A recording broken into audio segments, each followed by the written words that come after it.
देखिए, न्यायपालिका का एक अपना काम है। जी, न्यायपालिका अगर एग्जीक्यूटिव यानी जीते हुए जनप्रतिनिधि हो, उन्हें कोई निर्णय लिया है तो उसके ऊपर हस्तक्षेप करती है, इंटरवेंशन करती है। जी, और ये हमने देखा कि पहले भी कर चुकी है। ये जी, कोई केवल 2 उदाहरण नहीं और कई उदाहरण मैं आपके सामने लाके रख सकता हूँ, जी, जहाँ पे उन्होंने इंटरवेंशन किया है। जी, न्यायपालिका एडमिनिस्ट्रेशन के ऊपर भी लाती है। जी, अब ये प्रोसीजर क्या है कि किसी को अगर कन्विक्ट किया तो तुरंत वहां का सचिवालय आ जाए, वो विधानसभा का सचिवालय हो या लोकसभा का सचिवालय है, इलेक्शन कमिश्नर को बताता है कि भाई ये बात हुई है, जी, हमारे पे पोजीशन रिक्त हुई है, आप निर्णय लीजिए। और इलेक्शन कमीशन अपनी इफिशियंसी के हिसाब से तुरंत नोटिफिकेशन देता है। जी, कोर्ट में जाने का अधिकार है, आपको भी, मुझे भी, और उस कन्विक्ट को भी अधिकार है। वो जाता है और कोर्ट कई बार उसका संज्ञान लेता है, कई बार वो कहता है कि इसको स्टे करिए। उसमें कोई बुरी बात नहीं है, मुझे नहीं लगती। मैं आपके इस चैनल में एक बात आपको बताना चाहता हूँ कि गांधी परिवार का और कोर्ट का संबंध कैसे रहा है। जी, ये पहली बार नहीं कि ऐसा हुआ है। वो कोर्ट का अपमान पहले भी करते हैं। मैंने आज कांग्रेस के नेताओं को सुना कि court has direct work under the direction of the political system. जो कोर्ट का अपमान है, जुडिशरी को अंडरमाइन करता है, जुडिशरी जी का।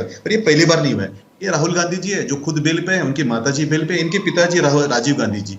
उन्होंने, मैं आपको एक केस बताता हूँ, सुप्रीम कोर्ट पे जो आज के चीफ जस्टिस है चंद्रचूड़ साहब, उन्हीं के सर में, शायद उन्हीं के परिवार के थे, वाई भी चंद्रचूड़ साहब थे। ये 23 अप्रैल 1985-87 का कैसे, मुझे साल याद नहीं आता, लेकिन 23 अप्रैल की बात है। शाह बानू ने एक जजमेंट आया था, उन्होंने जुडिशरी का अपमान किया और उसको रिवोक किया। ऐसे उनका था। उसके पहले उनकी दादी है, उन्होंने भी जुडिशरी का अपमान किया हुआ है, तो उन्होंने इलाहाबाद हाई कोर्ट का जजमेंट आया, उनका अपमान किया। तो ये परिवार को जुडिशरी का अपमान करने का आदत है। आज उनको ब्यूरोक्रेसी का अपमान करने की जरूरत आ गई कि कोर्ट ने कहा तो क्या हुआ, आप थोड़ा रुक जाते।